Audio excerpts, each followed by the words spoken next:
berilmu itu pasti awalnya dari membaca gitu ya, banyak membaca, banyak mengkaji literatur. Dengan itu makanya pengetahuannya akan terbuka dari yang tadinya tidak tidak tahu atau tidak memahami, kemudian menjadi memahami. Ketika kita menjadi paham akan sesuatu, akan sebuah ilmu dan sebagainya, makanya akan benarlah tindakan kita karena berdasarkan ilmu atau pemahaman yang benar yang kemudian memang berasal dari tuntunan secara syariat keislaman tentunya sesuai dengan agama kita. Wallahu alam, mohon koreksinya Pak Dokter. Oke, baik, terima kasih. Saya berpindah ke yang siap juga Ustadz Nur Huda Abu Hamad nih ya. Pertanyaannya adalah sebutkan makna lain dari Iqra yang selain dari membaca. Sebenarnya yang lebih tepat itu makna Iqra itu apa sih selain membaca, merujuk kepada ya riwayat yang ada dalam 2 menit. Silakan Ustadz Nur Huda. Jadi makna selain Iqra, kalau tadi kita tahu kan Iqra itu ya Iqra, bacalah gitu. Tapi sebenarnya maknanya itu apakah bacalah atau yang lainnya? Silakan. Ya, masih mute, masih senyap. Bismillahirrahmanirrahim. Jazakallah khairan Dokter. Sebelumnya, suara udah nyampe Dokter? Jelas, jelas. Oke, lanjut. Sebelumnya saya ucapkan terima kasih atas penjelasannya terkait dengan Surah Nabawiyah. Insya Allah banyak faedah fawaid ya, situ. Langsung saja ke pertanyaan Dokter ya. Di forum diskusi ini, memang salah satu makna Iqra itu kan baca, kemudian berikutnya wallahu alam itu dalam sebuah riwayat namanya Ittabi. Saya lupa itu dari siapa. Ittabi artinya ikuti bacaan yang hendak dibaca atau ikuti Al-Quran, ikuti yang nantinya akan diwahyukan. Meskipun Rasulullah SAW belum tahu makhluk apa itu waktu yang datang. Betul. Bahkan sampai setelah Rasulullah SAW keluar dari gua terbirit-birit itu melihat ke atas itu, wallahu alam itu makhluk apa itu besar sekali. Membentang sayap ke barat sampai ke timur, kemudian menutup langit ini sampai wallahu alam. Ini wallahu alam bisawab muradihi. Masya Allah. Ini saja Dokter. Oke, terima kasih. Saya ke Ustadz Muslihuddin, tapi 1 menit aja nih. Mungkin menguatkan nih argumentasi dari Ustadz Abu Hamad nih terkait dengan Ittabi. Betul, saya memang ingin berbicara tentang Ittabi terkait dengan Iqra, tapi kok kemudian Ittabi gitu. Silakan, 1-2 menit. Ustadz Muslihuddin, silakan. Sinyalnya bagus nggak nih? Kayaknya nggak, agak-agak kurang bergerak nih. Ya, nanti boleh juga kayaknya Ustadz Juni juga udah siap. Nanti Ustadz Muslim boleh juga Ustadz Juni Cahyadi. Silakan. Jadi makna Ittabi selain juga lafadznya adalah Iqra, kemudian kok menjadi Ittabi. Silakan.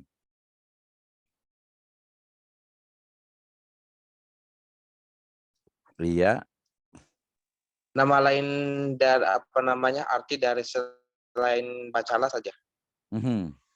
Ya, yang anak mohon koreksinya juga yang anak ketahui bahwa arti Iqra itu bukan hanya membaca saja, tapi kita juga harus bisa memahaminya. Kemudian selain memahami juga kita menelaah seperti itu, dan nantinya ketika kita sudah menelaah, kemudian kita sudah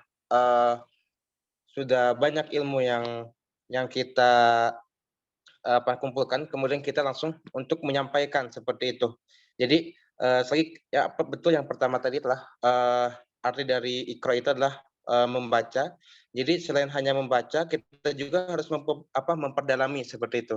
Memperdalami dan menelaah, dan kita juga mengamalkannya seperti itu agar yang kita ilmu kita itu bermanfaat seperti itu. Mungkin seperti itu Pak Dokter, mohon Oke, terima kasih bimbingannya dan Juni, koreksiannya. Mohon maaf. Oke. Ya, oke, cukup bagus, menarik sekali. Ini Pak Muslihuddin apakah sudah bisa menjawab atau belum gitu? Maksud saya gini, jadi memang betul bahwa ayat Iqra ketika diterjemahkan itu adalah bacalah gitu ya. Nah, kemudian para mufassirin itu ataupun juga yang kontemporer mereka akan memaknai bukan hanya memahami ataupun menyusun makna dari huruf, kata gitu, kalimat gitu ya, tetapi juga masuk di sana adalah membaca sesuatu yang tersirat. Oke, tapi kalau saya melihat justru ini adalah dia justru lebih ke kontemporer. Padahal kalau kita merujuk kepada makna ya dari ketika itu turun gitu, otomatis itu sebenarnya bukan karena Nabi sendiri kan kita tahu ummi gitu ya. Nabi itu kan beliau itu sallallahu alaihi wasallam itu tidak bisa membaca dan menulis. Kalau di kelas ini sebenarnya mau nanti kalau ada yang mau membantah, benar nggak sih Nabi itu tidak baca tulis? Tapi kayaknya kemarin sudah kalau nggak salah ya. Oke, Pak Ustadz Muslihuddin, apakah bisa melanjutkan? Bisa menjawab? Atau agak sedikit ini ya, maaf, sinyal itu mungkin agak-agak kurang bagus nih. Oke, kita pindah ke Bu Museti dulu deh dalam 1 menit. Ya kira-kira sengaja saya batasi nanti biar yang lainnya itu dapat semuanya gitu. Bu Museti kira-kira makna Iqra ini yang dipahami dari asbabun nuzulnya dan juga konteks turunnya ayat ini sebenarnya seperti apa? Silakan.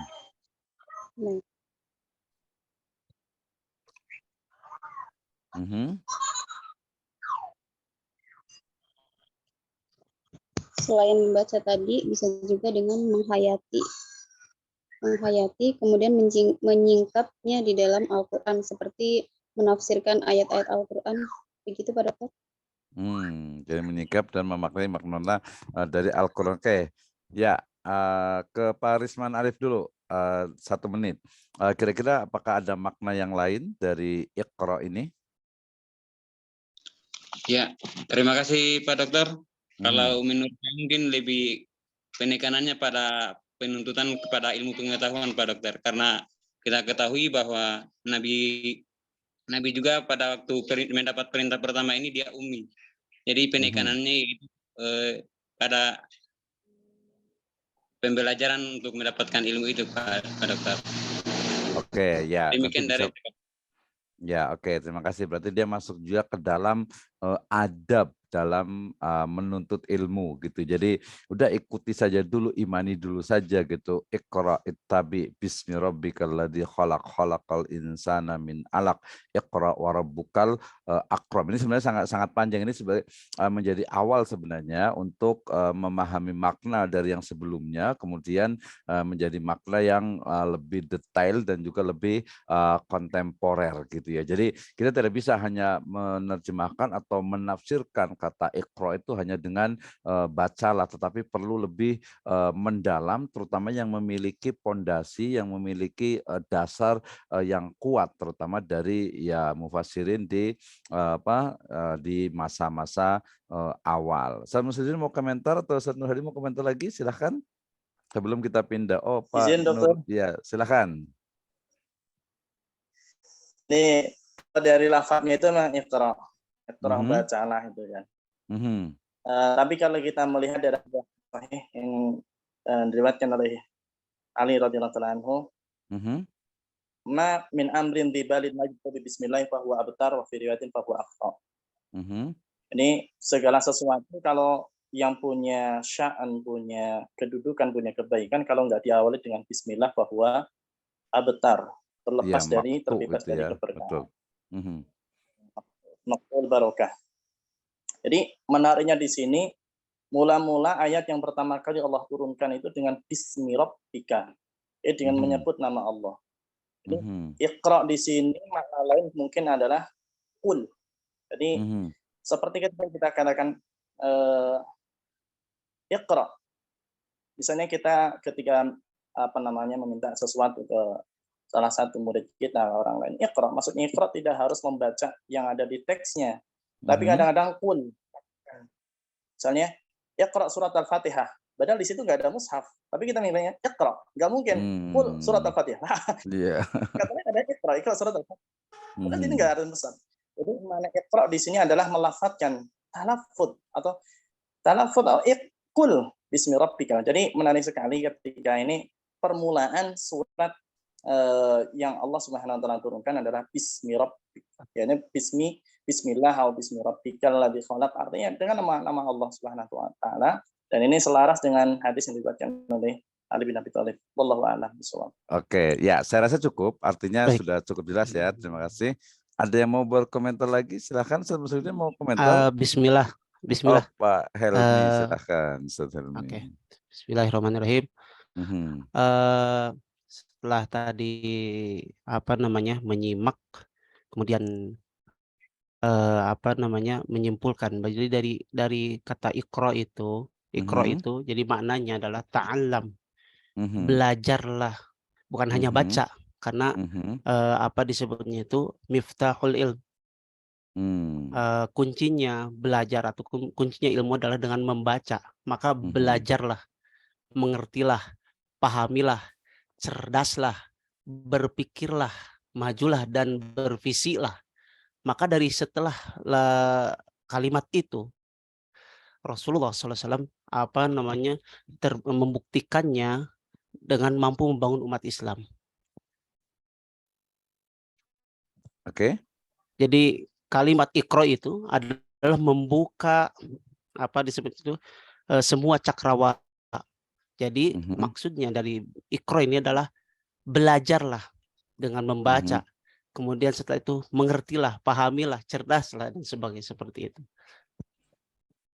Oke, terima kasih. Kayaknya masih menarik kalau tidak hanya dengan Iqra saja, tapi tadi Bismi Rabbika sudah, Bismi Rabbikal ladzi khalaq, khalaqal insana min alaq. Saya mau nanya ke Bu Iin Septianingsih dengan nanti Pak Jumadin mungkin ya, apakah bisa menjawab. Jadi kenapa kemudian Iqra tadi bisa ittabi, bisa maknanya baca, bukan hanya teks gitu ya, tapi juga ilmui, tapi kemudian kok lanjutannya adalah Rabbuka atau Bismi Rabbikal ladzi khalaq, khalaqal insana min alaq. Kenapa khalaq di situ?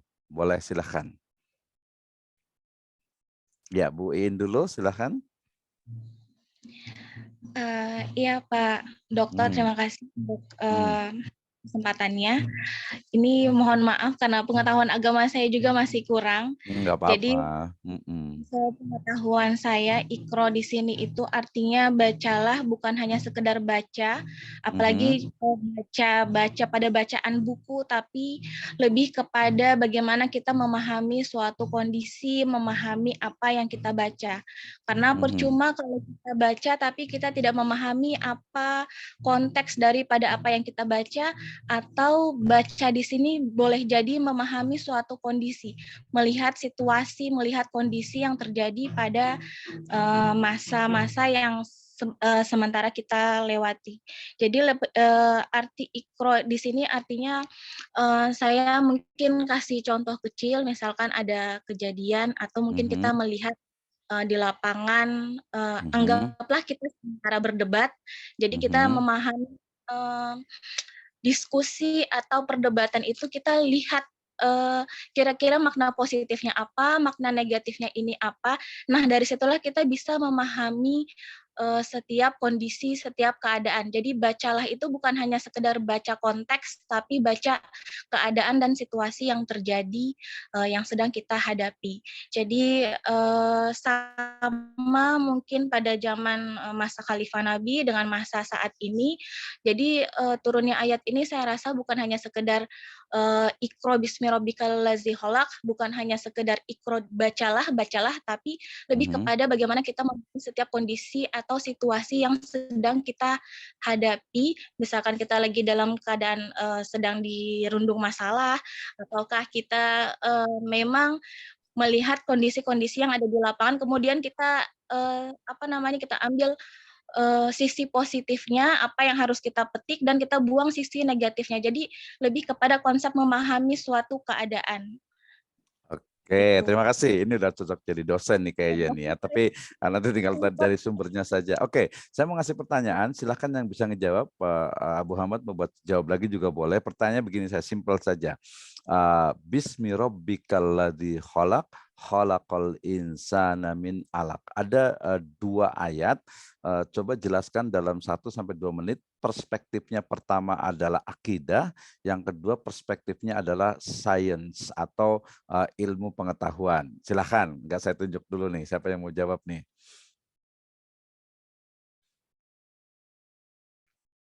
Jadi Bismi rabbikal ladzi khalaq, ya, itu adalah perspektif akidah seperti apa. Khalaqal insana min alaq itu adalah perspektifnya science. Kira-kira seperti apa? 1 sampai 2 menit cukup. Silakan, ada yang mau menjawab ya, atau mungkin harus ditunjuk nih biasanya nih. Silakan. Jadi biar bisa ini, baru nanti kita beralih ke yang lain dan juga bisa kita simpulkan yang lain. Apakah bisa ini? Ada Pak Ustadz Pak Jumadin, apakah bisa menjawab? Silahkan. Jadi perspektif akidah itu Bismi rabbikal ladzi khalaq seperti apa, kemudian khalaqal insana min alaq itu perspektif sainsnya itu seperti apa? Silahkan Pak Jumadin dulu. Mohon maaf Ustadz, kayaknya saya kalau mengenai itu bahwa saya kurang belum bisa mau jawab. Oh iya, nggak apa-apa. Nanti berarti jawab lagi nanti ya.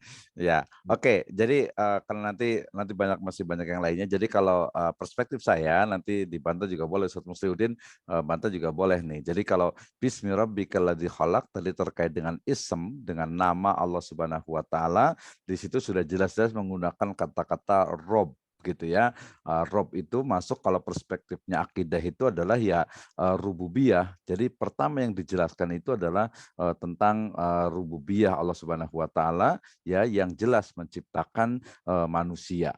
Itu yang pertama. Yang kedua, khalaqal insana min alaq, ini tadi bisa dikatakan membuka cakrawala sains tentang bagaimana penciptaan dari proses atau penciptaan manusia alaq gitu ya, dari segumpal darah atau segumpal daging gitu ya. Nah, itu mungkin kita bisa batasi dari situ, sehingga kemudian iqra bismi rabbikal ladzi khalaq khalaqal insana min alaq menjadi awal dari sebuah stimulus terhadap atau stimulus Islam terhadap adab dalam ilmu, dalam pembelajaran, tetapi konten dari pembelajaran itu adalah juga rububiyah. Kemudian rububiyah itu juga dia tidak sifatnya itu bukan hanya rububiyah yang sifatnya taken of granted, tetapi juga dibarengi, diiringi dengan science atau ilmu pengetahuan. Oke, terima kasih.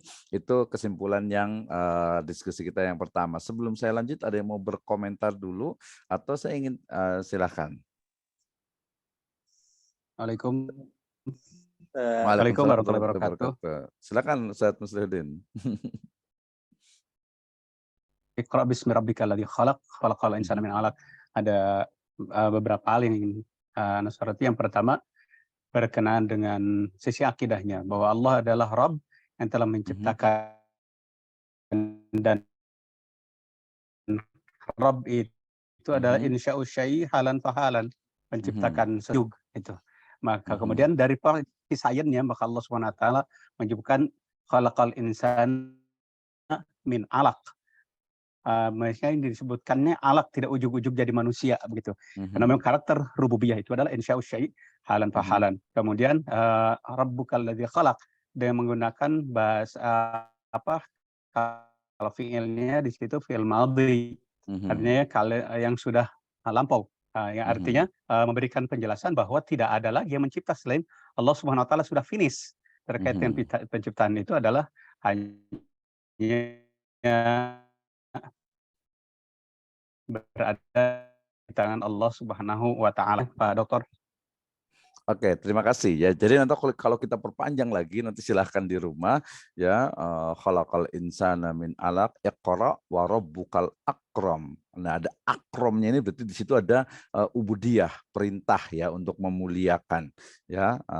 Wa rabbukal akram alladzi 'allama bil qalam. Oh, itu panjang lagi. Oke, itu yang pertama. Yang berikutnya agak apa tapi masih dalam ruang lingkup bagaimana peradaban Islam pada masa Nabi. Pertanyaannya adalah terkait dengan bagaimana sebenarnya argumentasi yang mengatakan bahwasanya selama 13 tahun ya Nabi di Mekah itu melakukan dakwah tauhid gitu ya. Nah, bagaimana menyikapi argumentasi ataupun pendapat seperti ini? Saya mulai juga dari kayaknya Ustaz Muslihuddin yang masih itu kira-kira pendapatnya seperti betul atau tidak ya bahwasanya selama 13 tahun itu dakwahnya adalah dakwah tauhid. Silahkan. Argumentasinya 1 dong. Kalau berdasarkan kepada ayat-ayat yang diturunkan oleh Allah Subhanahu wa taala pada di periode Makkah itu bahwa sebagian besarnya adalah ayat-ayat berkenaan dengan penguatan akidah. Karena di periode Makkah itu segmen yang dihadapi adalah segmen masyarakat musyrikin Quraisy, dan di situ perlu ada penguatan akidah para sahabat Rasulullah SAW dan termasuk aktivitas kaum muslimin berikutnya, sehingga keseluruhan mayoritas ayat Al-Quran yang diturunkan adalah berkenaan dengan akidah. Hatta ayat Al-Quran yang berkenaan dengan syariah pun, yaitu dalam surat Al-Muzammil di bagian ayat terakhir berkenaan dengan sholat, yang pada awalnya sholat itu dilakukan termasuk qiyamul lail itu juga wajib kecuali setelah turunnya Al-Muzammil ayat terakhir. Al-Muzammil itu di samping di situ ada penguatan akidah, di situ juga ada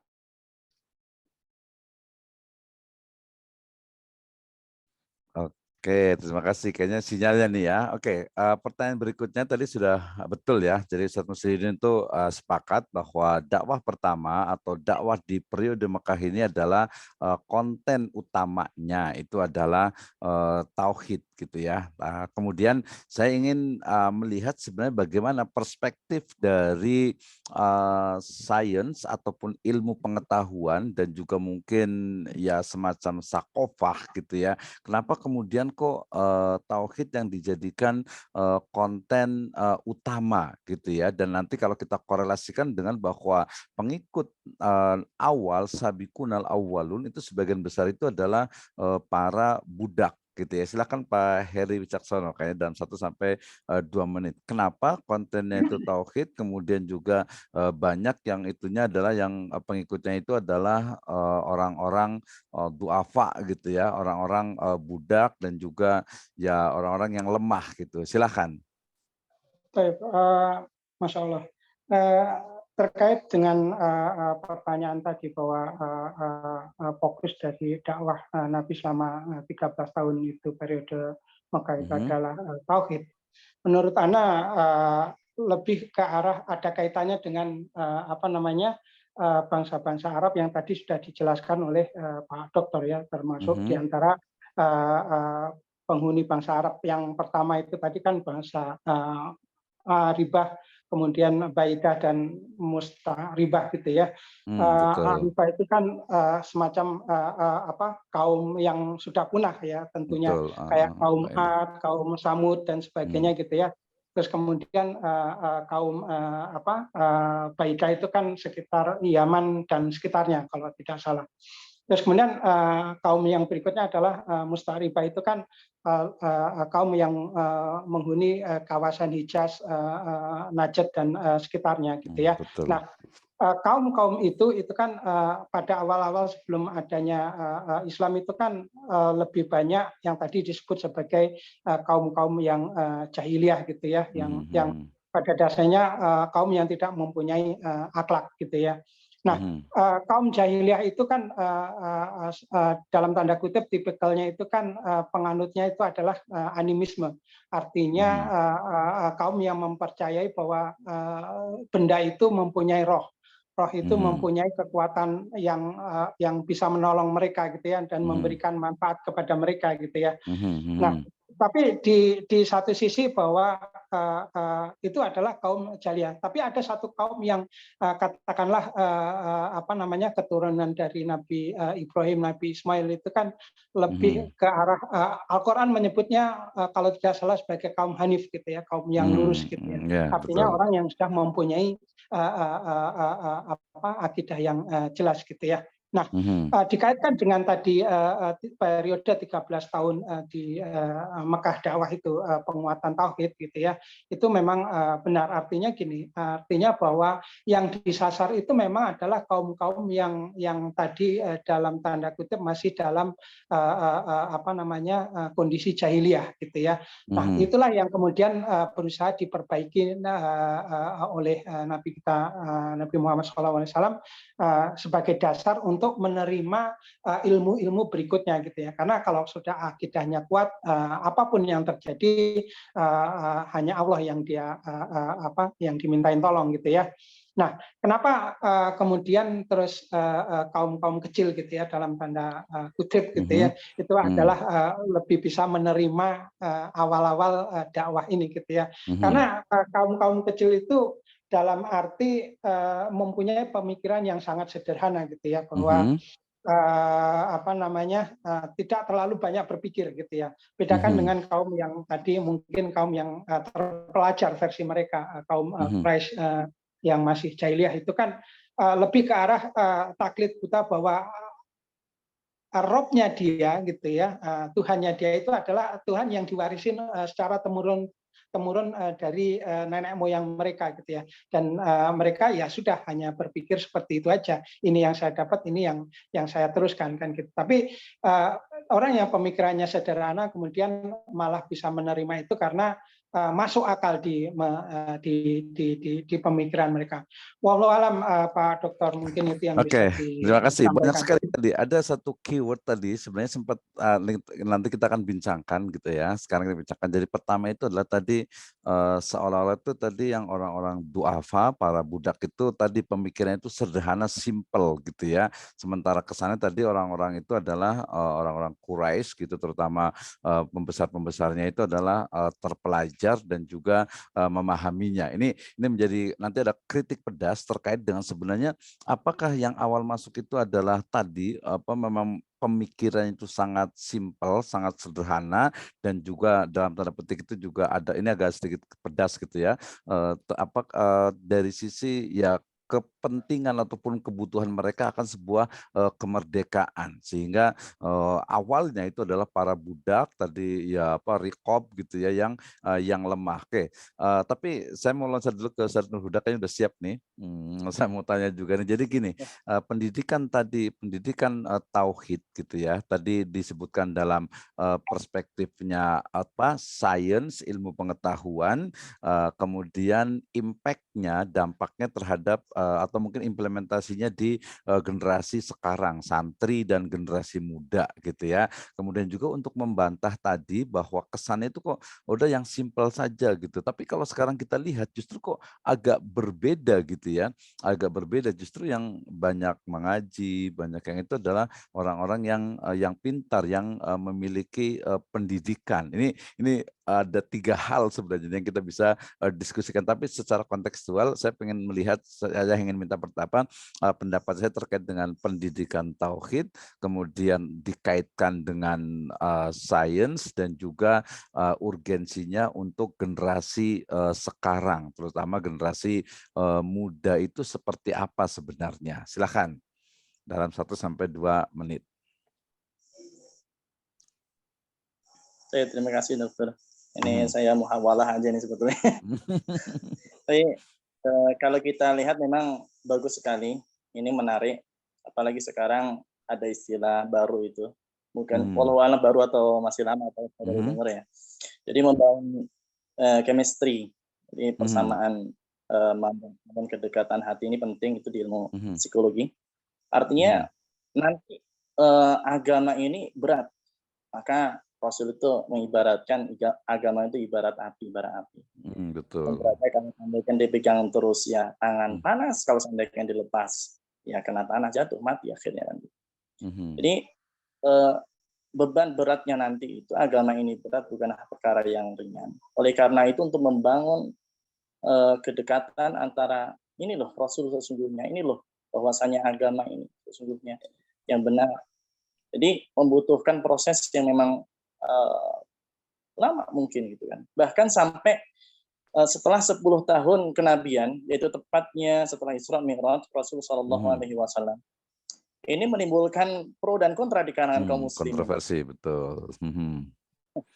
Jadi sampai menjadi isu orang-orang Quraisy itu kan. Tuh lihat tuh, Muhammad ini, kamu masih percaya sama Muhammad? Bayangkan semalam cerita nih, dari sana sini dalam waktu yang sekejap. Logik nggak? Logik nggak? Nggak logik kan? Coba nggak logik, betul. Sampai waktu itu pun banyak sahabat yang gonjang-ganjing gitu. Sampailah datang kepada Abu Bakar dan ditanya apapun yang disampaikan oleh Muhammad saya akan percaya. Jadi membangun chemistry itu sampai panjang prosesnya. Itu yang pertama. Kemudian yang kedua, memang waktu itu sebagaimana tadi disampaikan oleh Pak Heri, bahwasanya perasaan orang-orang musyrik Quraisy itu ya mereka dalam keadaan yang benar, dalam ajaran yang benar. Bahwasanya Muhammad ini yang keliru, yang salah gitu kan. Orang baru datang ngaku-ngaku sebagai nabi gitu kan. Ngaku-ngaku ini agama yang benar. Tapi kan bukan pendatang, saya potong, bukan pendatang, kan orang Quraisy asli, bahkan bangsawan Al-Amin. Maksudnya pendatang di sini adalah pendatang pemikirannya. Oh, pendatang pemikirannya. Oke, ya revolusioner ya. Ujuk-ujuk dengan datang dengan pemikiran yang barunya, tahu-tahu ngaku jadi nabi. Walau alam kalau seandainya kita hidup di zaman dulu, apakah kita menjadi pengikutnya Rasulullah atau malah sebaliknya? Masya Allah. Ya Allah hidupkan saat ini. Ya, yang pertama, kemudian yang kedua, saya tanya kenapa waktu itu yang banyak yang dari kaum duafa. Ini saya kurang setuju kalau seandainya orang duafa itu simpel itu kan. Pada kenyataannya tidak semuanya. Bahkan banyak akuya, kemudian dari orang-orang yang kuat, akademik, istilahnya mungkin waktu itu ya seperti Abu Bakar, kemudian Utsman, Abu Ubaidah, itu banyak-banyak orang-orang besar di situ. Jadi ala kulli hal wallahu yahdi may yasha wa yudhillu man yasha. Allah menghendaki hidayah kepada siapa yang dikehendaki dan Allah menghendaki kesesatan bagi siapa yang dikehendaki. Jadi itu tidak ada kaitannya dengan mungkin ada hikmah wallahu alam bagaimana kita menggali hikmah. Lihat masalah hidayah itu ya kita kembalikan. Bahkan kalau seandainya kita dipikir logik itu nggak ada yang logik masalah hidayah itu. Oleh karena itu Rasul itu wanti-wanti betapa banyaknya orang yang seolah-olah masuk surga tinggal satu dirok tapi walakinya sedikit. Sampailah akhirnya masuk neraka dan betapa banyak yang orang seolah-olah penghitungan matematis itu sudah masuk surga antara dirinya dengan surga tinggal satu dirok walakinya sebelum kitab famata alal kufri wallahu taala a'lam. Oke, terima kasih. Banyak sekali yang kita diskusikan, tapi saya mau kepada inti dan juga ini menjadi sebuah perdebatan, yaitu terkait dengan tadi Ustaz Abu Hamad menyebutkan tadi ada Isra Mi'raj, kemudian juga ada pemikiran dari pengikut awal Nabi, kemudian juga tadi berbicara tentang logik. Pertanyaannya ini kayaknya harus menjawab semuanya nih. Sebenarnya saya kasih contoh tuh, apakah dalam Islam itu ya hanya terfokus kepada wahyu dengan mukjizat, dengan karomah, dengan keberkahan, atau di sana ada unsur sains yang bisa dibuktikan? Ya, sebagai contoh, pertanyaan lebih spesifik. Apakah Isra Mi'raj itu dia murni sebuah mukjizat gitu ya, atau di sana memang ada sains yang bisa dipelajari, termasuk sebenarnya ke nanti banyak hal yang lainnya, tapi contohnya itu adalah Isra Mi'raj. Mudah-mudahan pertanyaan saya jelas. Saya ulang sekali lagi. Apakah dalam peristiwa Isra dan Mi'raj itu murni mukjizat wahyu atau di sana juga ada dimensi sains yang mungkin bisa dipelajari? Karena ini masalah krusial dalam sebuah ilmu pengetahuan, sains dan juga pendidikan. Nanti konteksnya dengan sebenarnya tauhid sebagai sebuah ideologi bagi generasi muda sekarang. Siapa yang mau jawab nih? Ustadz Muslihuddin kayaknya nih mungkin nih. Yang lain kita panggil juga nih sebenarnya ya. Silakan atau jawab 1 menit juga boleh. Pertanyaan fokus ke situ dulu aja. Nanti yang lain nanti kalau yang Mas Salim boleh saya kasih kesempatan yang nanti berikutnya. Silakan. Bahwa dalam Islam tentunya yang jadi dasar utamanya adalah wahyu. Itu menjadi Betul. dasar utamanya wahyu. Kemudian adapun sains sebagai pembuktian atas kebenaran wahyu. Nah, terkait dengan Isra dan Mi'raj, di situ ada unsur jelas tadi wahyunya, kemudian ada unsur sainsnya. Saya sempat diskusi sekilas dengan salah seorang dosen fisika di IPB. Beliau menjelaskan dengan simpelnya terkait dengan Isra Mi'raj itu. Kita ibaratkan berada misalkan di gedung yang lantai 100 gitu.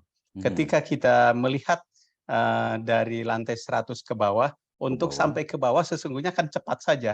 Kita tinggal lompat langsung sampai. Tetapi karena kita mengikuti alur yang berada di dalam logika kita sehingga mengikuti tangga, kalau lompat sebetulnya kita hanya bisa 1 menit, tetapi karena mengikuti alur tangga akhirnya sampainya menjadi 20 menit.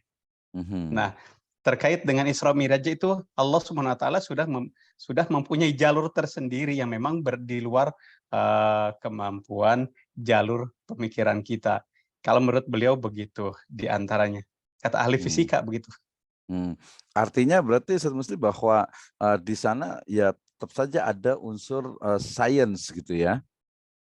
Sains sebagai pendukung, ada unsur sains sebagai pendukung atas kebenaran wahyu itu.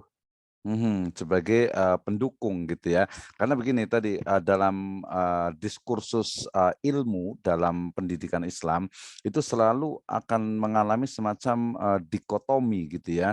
Jadi ada pihak pertama mengatakan harus sciences itu harus ada gitu, sampai-sampai misalnya di masa sebelumnya misalnya ketika Nabi Ibrahim alaihissalam itu dibakar kemudian tidak terbakar gitu ya. Ya pertama memang ya iman mukjizat gitu ya, mukjizat Nabi jelas gitu. Tapi kemudian di sana ada sesuatu yang bisa ada asbab, ada sebab, ada akibat yang mungkin bisa dipelajari gitu ya. Nah, tapi kemudian istilahnya itu porsinya itu berapa sebenarnya? Atau mungkin memang apakah itu stimulus tanpa meninggalkannya? Karena tadi saya bilang generasi muda sekarang mungkin ya ada yang yang istilahnya mereka hanya ya udahlah mukjizat saja sudah cukup gitu ya. Atau mungkin ada juga yang ekstrem itu adalah membuktikan gitu ya. Misalnya yang sangat kontroversial juga saya kasih contoh juga mungkin yang lain gitu ya tentang Nabi Sulaiman gitu kan ya. Nabi Sulaiman yang kemudian banyak sekali mukjizatnya,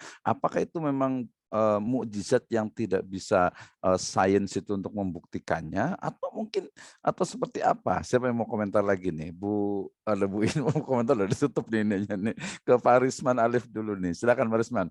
Gimana sih sebenarnya kedudukan posisi sains atau ilmu pengetahuan dalam mukjizat gitu ya, Nabi dan juga mungkin nanti ada beberapa karomah gitu ya. Misalnya sebelum dijawab saya pernah membaca bukunya Ibnu Qayyim Al-Jauziyah di Saidul Khatir ya. Itu ada kisah seorang anak kecil dengan neneknya ya gitu ya. Anak kecil ini dia ketika anak kecil lainnya tuh di hari raya itu bermain-main gitu ya. Anak kecil ini tidak mau bermain gitu ya. Kemudian dia maunya mengaji, mengingat Allah Subhanahu wa taala gitu. Nah, kemudian ada ketika dia dipaksa gitu ya, dipaksa untuk suruh main gitu dengan teman-temannya, dia tidak mau, kemudian wallahualam ceritanya itu kurang lebihnya itu kemudian berlari ke pangkuan neneknya itu dan qadarullahnya juga tiba-tiba nenek dengan cucu ini dia menghilang. gitu ya, menghilang dan tidak ada bekasnya gitu ya. Jadi ini kayak apa ya, teletransportasi gitu atau apa gitu ya. Nah, itu sebenarnya apakah memang betul bisa seperti itu atau apa? Ini konteksnya banyak sekali sebenarnya, itu sangat luas sekali. Silakan, siapa yang mau komentar tadi? Pak Arisman dulu, silakan dalam 1 sampai 2 menit. Kalau saya pendapat dengan pernyataannya Pak Muslidin tadi, bahwa di samping memang perintah wahyu, saya lebih cenderung ke sainsnya, karena memang kita ketahui bahwa di dalam perjalanan spiritualnya Nabi kita, bahwa mula-mula pertama mendapat wahyu untuk melaksanakan salat itu, kalau tidak salah mungkin Pak Dokter 50 rakaat dalam sehari. Jadi ketika Mi'raj ya, ketika Mi'raj, iya, betul. Terus Nah, kemudian dari situ dia mendapat beliau mungkin dari Nabi, kurang tahu juga, saya sudah lupa juga, Nabi Musa kan bahwa untuk dikurangi, atau sedangkan 5 kali sehari semalam saja sudah sangat sulit Pak Dokter, apalagi mau dalam sehari semalam. Betul. Itu kalau menurut saya kesimpulannya ke perjalanan spiritualnya, bahwa ada perintah sainsnya Pak Dokter untuk pembuktian itu. Ya, ini memang selalu menjadi ketemu. Sekarang ke Pak Muhammad Syukron nih, kayaknya udah siap nih. Posisi dari sains dalam mukjizat, dan nanti sebenarnya juga dalam Islam sebenarnya. Dalam Islam itu benar nggak sih seperti ini, misalnya tentang penciptaan janin gitu ya, kemudian juga penciptaan langit dan bumi gitu, kemudian juga Nabi Adam, kemudian Nabi Isa gitu. Seperti apa sebenarnya sains dan wahyu lah kita sebutnya. Silakan. Ya, terima kasih. Assalamualaikum warahmatullahi wabarakatuh. Waalaikumsalam warahmatullahi wabarakatuh. Ya, jadi mungkin saya sedikit mohon maaf ini Pak Dokter, karena pemahaman agama saya mungkin masih sedikit, jadi mohon dikoreksi. Ya, nggak apa-apa. Kita kan belajar sama-sama. Ya, jadi kalau menurut saya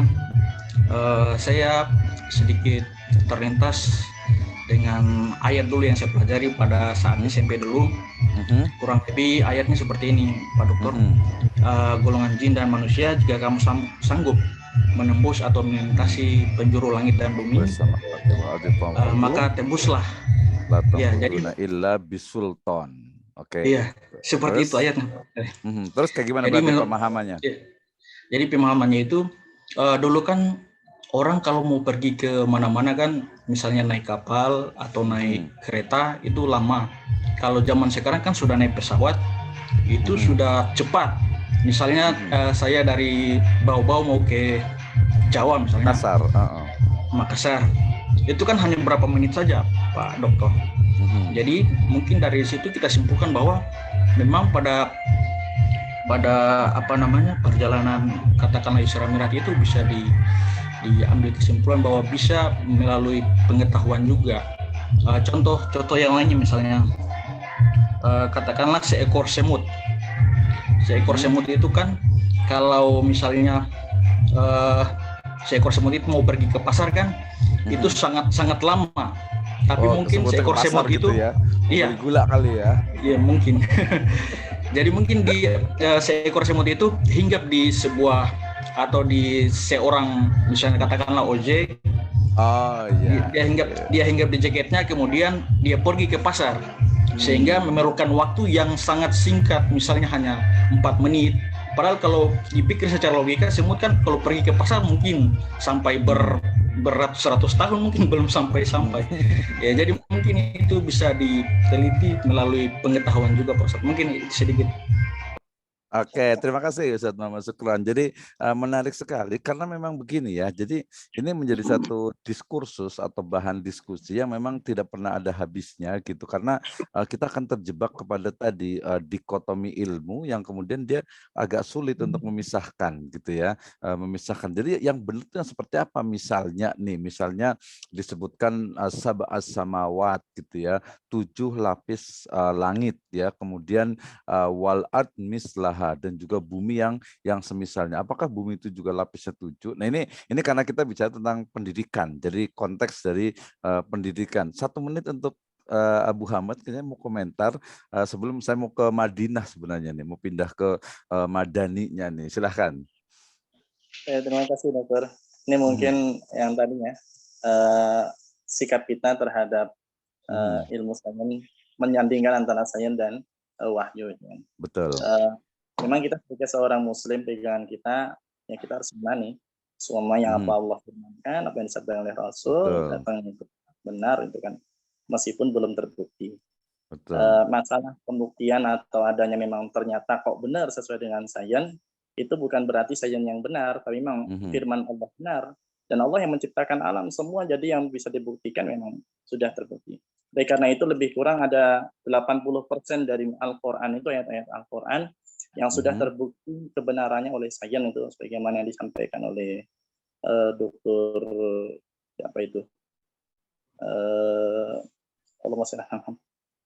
Ya, nggak apa-apa, terus. Dari nah, artinya tinggal 20% ini masih ambigu. Ambigu itu artinya apakah itu bisa dibuktikan kebenarannya atau tidak oleh sains. Tapi ala kulli hal kita sebagai seorang mukmin kita yakin bahwa itu adalah benar.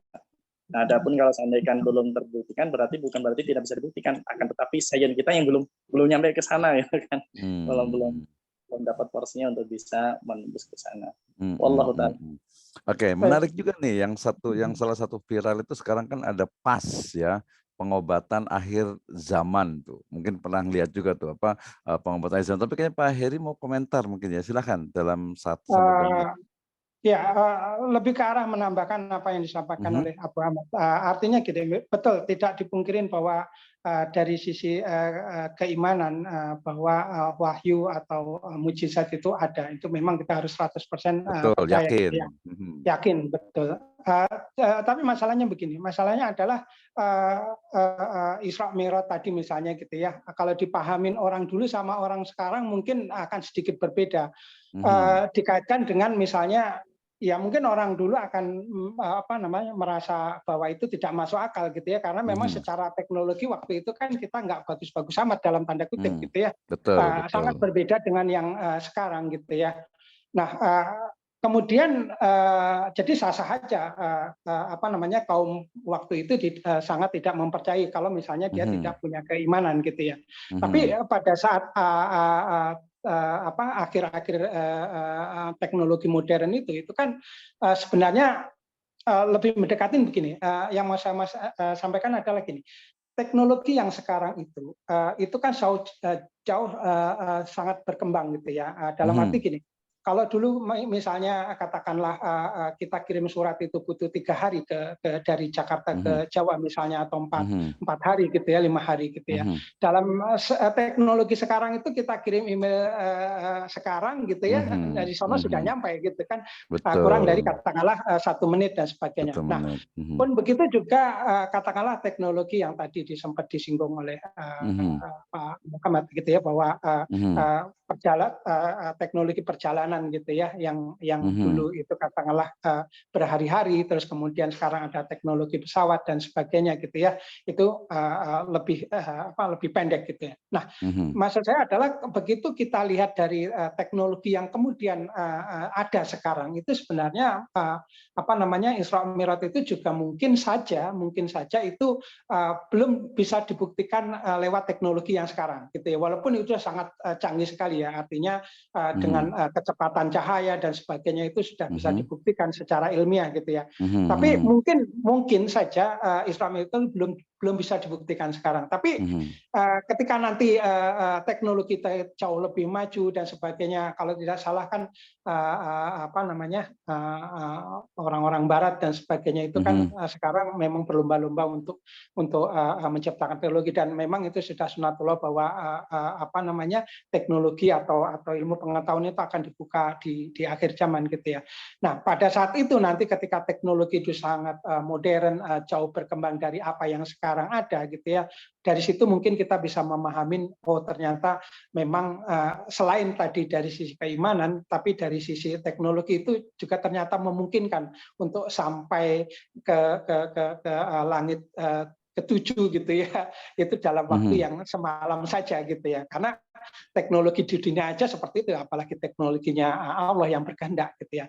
Mungkin itu apa yang sebagai kaitan bahwa memang anak muda sekarang atau orang zaman sekarang itu kan lebih mudah kalau misalnya dibuktikan secara ilmiah gitu ya. Walaupun sekarang mungkin beberapa apa namanya beberapa penemuan sekarang itu kan sudah membuktikan itu. Tapi dulu Al-Quran sudah berbicara gitu ya, bagaimana air asin tidak bisa bercampur dengan air tawar gitu ya. Ada barrier di situ. Kemudian sekarang teknologi mengetahui itu kan berarti sebenarnya tadi benar bahwa apa namanya dari sisi keimanan kita memang sudah harus percaya gitu ya. Kalau sekarang itu terbukti ya bukan teknologinya yang benar gitu ya, atau terbukti memang sunatullahnya memang sudah begitu gitu ya. Jadi kita tinggal ikutin saja gitu ya. Walau alam Oke, ya ini lebih 941 gitu ya. Kita belum sampai ke Madinah nih. Padahal di Madinah itu kita akan bicara tentang modern state, kemudian bicara tentang hak asasi manusia dalam Islam, kemudian juga berbicara tentang filantropi, ya, kemudian juga berbicara tentang hubungan internasional, termasuk juga ekonomi gitu ya. Tapi kayaknya mungkin itu nanti lagi. Last terakhir dari saya adalah pertanyaan yang simpel saja gitu ya. Nanti berarti semuanya harus menjawab nih dalam 1 menit ya. Pertanyaannya adalah bagaimana implementasi pendidikan ya pada fase Mekah dalam konteks pendidikan sekarang ini. Ya.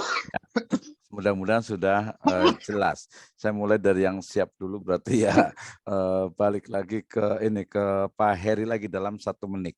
Dalam 1 menit, bagaimana pendidikan Islam itu mencontoh dari fase Mekah yang kita bisa praktekkan di era sekarang ini. Silakan 1 menit, nggak usah banyak-banyak karena waktunya udah malam ini. Silakan. Tapi yang Ana pahamin periode Mekah itu kan apa pendidikan atau dakwah Nabi itu kan tadi terbagi 3. Yang satu adalah sembunyi-sembunyi, kemudian terang-terangan dengan masuknya sahabat Umar, kemudian yang ketiga itu adalah mulai keluar, artinya mulai berdakwah keluar misalnya ke wilayah apa namanya Taif gitu ya. Betul. Nah, dakwah Madinah mungkin punya apa namanya ciri khas sendiri, termasuk mendirikan masjid, kemudian tadi mempersatukan Ansor dan Muhajirin, dan kemudian perjanjian-perjanjian antara Yahudi dan yang lain gitu ya. Nah, walau alam Pak Dokter, mungkin yang bisa diambil dari sisi apa namanya pendidikan zaman sekarang, sembunyi-sembunyi pasti sudah enggak, karena semua sekarang pendidikan kan sudah terbuka buat siapapun dan sebagainya gitu ya. Terus kemudian terang-terangan juga sudah pasti terang-terangan gitu ya. Nah, yang mungkin yang lebih mendekatin kondisi sekarang itu adalah tadi dakwah atau apa pendidikan yang keluar gitu ya, berekspansi gitu ya ke wilayah Taif. Artinya gini, apa yang kita lakukan sekarang gitu ya, itu cerminan daripada itu menurut Ana. Karena dulu waktu beberapa tahun yang lalu mungkin ketika saya SD atau SMP gitu ya, pendidikan itu kan ya sudah kita hadir gitu ya dalam satu kelas gitu ya, terus kemudian mau nggak mau memang kita harus hadir secara offline, ketemu dengan guru, berinteraksi gitu ya. Tapi saat ini kan hal itu sudah katakanlah mungkin saja sudah dianggap biasa gitu ya. Nah, yang nggak biasa mungkin ya apa yang kita lakukan sekarang. Pak Dokter ada di Bogor, saya ada di Bekasi gitu ya. Terus kemudian bagaimana mengekstend pendidikan ini jauh lebih expand gitu ya, artinya menjangkau bukan hanya wilayah Bogor tapi juga wilayah Bekasi, bahkan rekan-rekan yang lain juga ada yang dari wilayah Buton dan sebagainya. Artinya apa? Artinya bahwa pendidikan ini tidak hanya dibatasi dari sisi geografis gitu ya, tapi juga bisa di-extend gitu ya dengan adanya teknologi yang seperti ini. Wallahualam Pak Dokter mungkin. Oke, terima kasih ya. Termasuk ini ada peserta kita dari Batam juga nih, Pak Ansor Umar nih, jauh-jauh dari Batam nih. Oke, semangat. Pak Risman Alif dalam 1 menit ya, kontekstualisasi pendidikan Islam pada fase Mekah di era sekarang. Silakan. Ya, baik, terima kasih Pak Dokter. Kalau saya konteksnya kontemporernya pendidikan pada zaman dulu hingga sekarang ini, kalau saya seperti yang kita lakukan pada malam ini, seperti yang dikatakan Pak Heri Wicaksono tadi, bahwa dengan perbedaan tempat kita bisa disatukan dalam pembelajaran pada malam hari ini, Pak Dokter. Ya, demikian dari saya, Pak Dokter. Oke, terima kasih. Ustaz Muslihuddin, bisa dalam 1 menit? Kalau saya menyorotnya bukan dari itu saja, kan tetapi ada pola dakwah yang dilakukan oleh Rasulullah SAW di awal itu adalah dengan pola maaf ini kameranya. Iya, ini kayak punya saya kemarin ini. Pola tarkis, ya. Pola tarkis. Tarkis. Konsentrasi. Konsentrasi. Sehingga ada beberapa para sahabat Rasulullah SAW yang kemudian dikonsentrasikan untuk belajar, selesai belajar yang ini kemudian berpindah, berganti siapa yang belajarnya. Terus dengan menggunakan metode shifting dalam pembelajarannya. Dan metode shifting ini mungkin bisa pada saat itu metode shifting diberlakukan oleh Rasulullah SAW karena satu keterbatasan dari waktu, dari sisi keamanan, keterbatasan dari sisi tempat pun, dan yang lain-lainnya. Dan ternyata metode shifting yang dilakukan oleh Rasulullah SAW di dalam pembelajaran pada saat itu efektif, sehingga para sahabat yang bisa mendapatkan ilmu bisa menyebar secara diam-diam kepada sahabat yang lainnya. Dan mungkin metode sehingga pesan Rasulullah SAW yang paling menarik yang pada saat itu dijalankan oleh para sahabat, falyuballighu syahidul ghaib. Siapa yang hadir harus menyampaikan kepada yang tidak hadir. Nah, itu adalah metode shifting, karena metode ilmu yang didapatkan oleh yang hadir pada saat itu belum tentu didapatkan oleh yang hadir berikutnya. Dan di era sekarang ini bisa kita menjalankan pendidikan seperti itu apabila misalnya peserta didik itu cukup banyak, bisa saja melakukan metode shifting. Dan itu pernah saya jalankan bersama Ustadz Mustafa ketika berada di Rafah, mengelola anak santri, anak TPA 128 santri, sementara yang ngajar hanya berdua. Maka metode shifting itu yang diberlakukan gitu. Alhamdulillah bisa berjalan gitu. Itu saja. Oke, terima kasih Ustadz Nur Huda. Silakan 1 menit.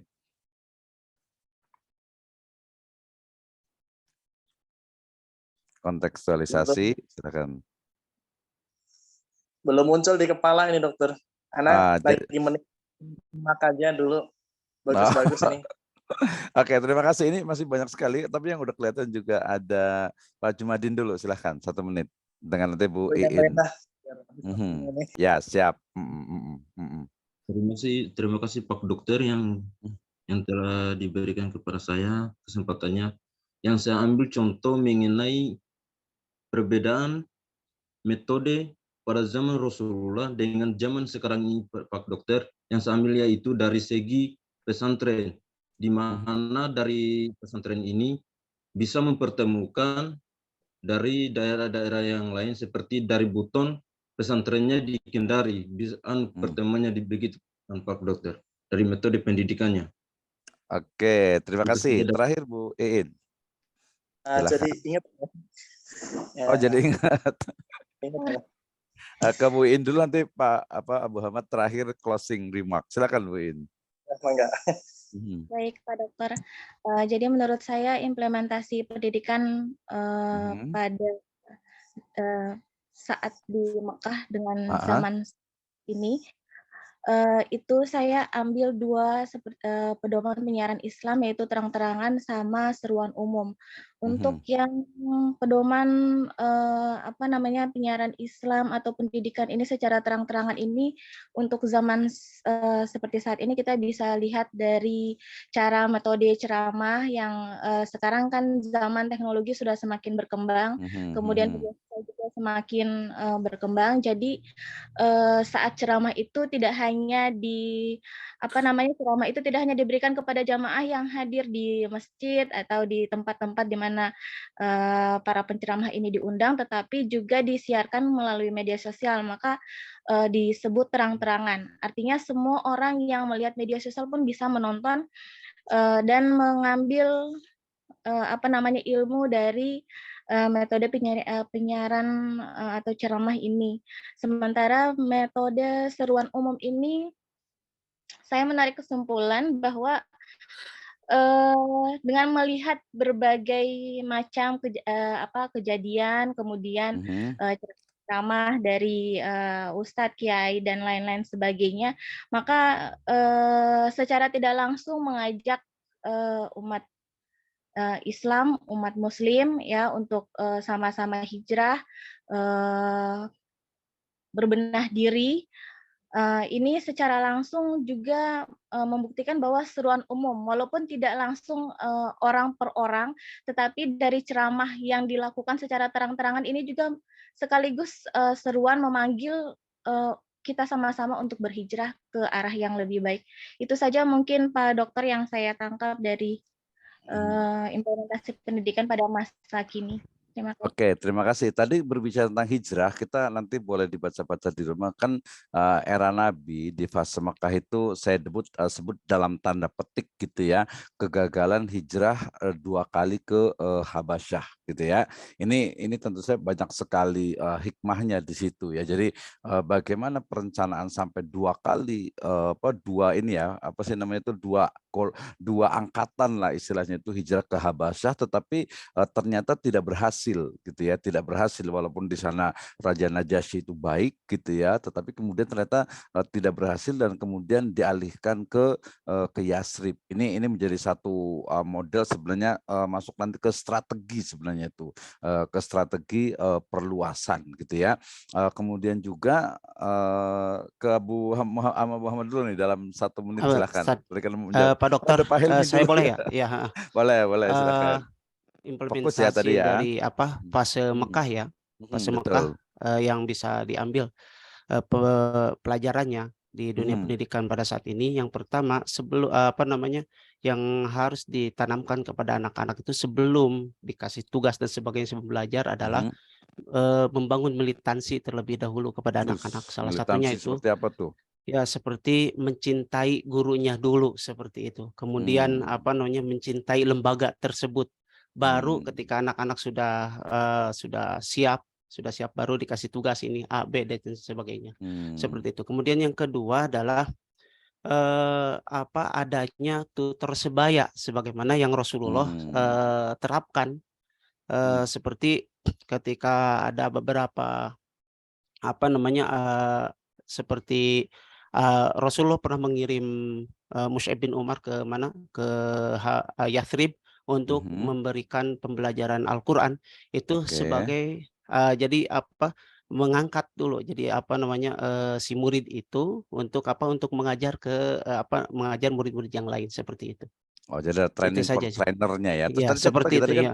Tadi kan cinta kepada guru, kemudian juga kepada lembaga. Kepada Allah dan Rasulnya itu seperti apa menanamkannya? Bagaimana? Nah, jadi mencintai Allah dan Rasulnya. Ya, salah satunya juga sama. Sama juga ya. Menanamkan tauhid kepada anak-anak seperti itu. Mencintai, salah satunya ya kalau tauhidnya sudah tertanam ya dia mencintai Allah dan mencintai Rasulnya seperti itu. Ini hanya yang bisa dipetik di pembelajaran sekarang. Jadi sebelum kan pas Mekah itu belum ada disebut itu belum ada perintah untuk zakat dan sebagainya, belum ada syariat dan sebagainya. Ya, belum ada syariat, belum ada hukum tasyri' ya, belum ada. Ya, tapi sholat udah ada ya. Iya, hanya sholat saja. Baru karena dibangun militansi dulu, dibangun kecintaan terlebih dahulu, kesiapan terlebih dahulu. Jadi anak-anak sebelum belajar itu disiapkan dulu mentalnya, baru belajar seperti itu. Oke. Nah, nanti ada panjang lagi nih bagaimana cara menyiapkan mental spiritual anak gitu ya, lebih tepatnya menyiapkan akidah anak seperti apa metodenya sebenarnya gitu ya. Oke, silakan Abu Hamad sebentar. Silakan. Terima kasih dokter. Ini sebagaimana tadi ada istilah chemistry, membangun chemistry. Tauhid itu ditanamkan di awal. Jadi setiap pembelajaran kadang-kadang kita ini, misalnya di halaqah Quran itu kita seperti lagi di warung Padang gitu kan. Itu ayam, daging gitu kan. Jadi anak sinister gitu kan, setelah hafalannya itu kan. Tapi tanpa kita kasih stimulus, tanpa kasih chemistry, kedekatan hati, ketika dia susah kemudian kita bantu, kemudian ketika dia ada yang sulit belum dipahami, kemudian kita berikan pemahaman, kita berikan kedekatan hati, sehingga ketika pas kita perintah itu enak gitu. Tapi kalau seandainya tanpa ada dibangun seperti itu terlebih dahulu, kadang-kadang ketika diminta sesuatu, melaksanakan sesuatu merasa berat, akhirnya enggan, menolak, akhirnya keberkahan di situ, tidak ada keberkahan ilmu. Jadi penting sekali untuk ditanamkan kedekatan hati antara guru dengan murid, kemudian pemahaman kepada guru terhadap memahamkan seorang guru muridnya dengan pelajaran yang penting, pelajaran itu penting. Jadi di awal itu namanya muqaddimah. Terus setelah itu penting sekali diadakan pembelajaran itu halakoh atau bahkan munculnya madrasah itu kan dari Baitul Arqam bin Abil Arqam. Kalau seandainya kita mau merujuk kemana pada asal muasalnya madrasah dalam Islam ya di situ mungkin bisa dilihat ya Baitul Arqam. Kalau seandainya di Madinah itu sudah berdatangan dari berbagai daerah, itu munculnya pesantren. Tapi kalau Baitul Arqam ini nggak ada yang nginep bolak-balik, jadi mungkin itu sekarang madrasah. Kalau Allah taala alam. Oke, terima kasih Mas Report ini ya. Itu bukannya homeschooling itu malah gitu ya. Oke, terima kasih banyak. Jadi banyak sekali hal yang bisa diinikan. Terakhir dari saya bahwa tadi untuk menjawab bagaimana sebenarnya mendeskripsikan dan juga menganalisis pendidikan Islam pada fase Mekah gitu ya. Maka yang pertama itu kita bisa lihat perspektifnya. Saya lebih senang melihat lebih luas dari sisi perspektifnya gitu ya. Nanti kalau Pak Ansor Umar mau jawab boleh juga nih ya. Jadi pertama begini, bahwa pendidikan Islam pada fase Mekah misalnya pertama dilihat dari sisi lembaganya. Tadi Abu Hamad mengatakan Baitul Arqam atau lebih tepatnya Darul Arqam itu menjadi prototipe dari apakah itu madrasah, apakah itu kutab, apakah itu homeschooling, yang pasti itu adalah sebuah tempat untuk melaksanakan pembelajaran. Ya, ini berdasarkan lembaganya. Yang kedua berdasarkan kontennya, bahwa konten yang mayoritas yang lebih banyak itu memang fokus kepada bahasa simpelnya adalah penanaman akidah, ya penguatan mental spiritual, dan di sana juga terbangun tadi ngambil juga dari Pak Nur Huda ini chemistry antara pendidik dengan peserta didik. Tapi dari sisi kontennya itu adalah akidah, mental, spiritual ya. Kemudian berdasarkan metodenya tentu saja di sana itu ada proses pembelajaran ya, Nabi sebagai sang guru gitu ya. Kemudian mengajarkan kepada bagaimana sahabat-sahabatnya, itu kita bisa pelajari kembali bagaimana ketika beliau dengan Ali bin Abi Thalib, kemudian bagaimana dengan Khadijah, bagaimana dengan Bilal bin Rabah, bagaimana dengan misalnya Yasir, bagaimana juga dengan Abu Bakar. Nah, itu dia punya strategi dan juga metode yang berbeda-beda ya. Bahkan dari sisi sir dan jahar itu juga kita bisa banyak eksplor lagi tentang apa sih sebenarnya dalam konteks sekarang. Oke, sudah ada 3 ya. Jadi pertama adalah dari sisi lembaga gitu ya. Yang kedua yang lembaga. Yang pertama itu adalah dari sisi strategi atau model, kemudian lembaga, kemudian konten peserta didiknya, kemudian juga dari sisi bagaimana sebenarnya membangun sebuah pendidikan yang dia bukan hanya konteksnya itu adalah sama rata sama rasa gitu ya, karena memang sebagian besar itu adalah tadi budak dan juga orang-orang duafa gitu ya, orang-orang lemah gitu kan. Nah, kemudian pondasi nanti akan diluaskan kembali ya, akan di-extended gitu ya, akan diperluas nanti ketika fase di Madinah. Nah, sebelum kita bicara tentang di situ juga ada unsur sebenarnya pendidikan juga, politik juga ada di situ. Bagaimana ketika Nabi ditawarkan untuk menjadi seorang penguasa, beliau tidak mau gitu ya. Kemudian juga pemahaman terhadap bagaimana penyembahan dan juga sains juga bisa dikembangkan di situ. Jadi masih banyak sekali nih dalam konteks fase, makanya kita bisa reaktualisasikan, kita bisa implementasikan di era sekarang dengan pendekatan-pendekatan, dengan penggalian yang lebih mendalam, ya, yang lebih banyak, sehingga kita bukan hanya membaca teks tetapi juga membaca konteks, bukan hanya sesuatu yang tersurat tetapi juga yang tersirat. Oke, Pak Ansar Umar mau komentar atau tidak? Silahkan dalam 1 menit. Assalamualaikum warahmatullahi wabarakatuh. Ya, kalau dilihat tadi kalau dari segi pendidikan itu Rasulullah mengajak itu yang pertama itu adalah yakin, percaya dulu. Pendidikan awal itu adalah percaya dulu. Kalau kita percaya pasti ada jalan. Nah, Rasulullah dulu pernah ditanya, wahai Rasulullah, apa itu Islam? Beliau menanamkan itu tentang keimanan. Kita tadi tahu kita dulu.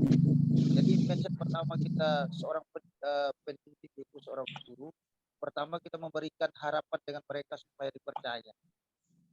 Itu dulu. Nah, baru penjelasan yang kedua itu setelah dia percaya dan tidak benar. Contoh seperti Abu Bakar kemarin kan, dasar awalnya kan Abu Bakar itu percaya itu karena sudah mengakui dengan apa yang disampaikan dan juga yang didukung dengan akhlak. Maaf ngomong, akhir-akhir ini yang kita lihat pendidik sekarang itu yang jatuh untuk kembali kepada akhlak. Oke, terima kasih Ustaz Ansar Umar. Di Kota Batam itu Pak Ustadz, rata-rata di Kota Batam yang ditakutkan ukur dunia, karena kita dunia.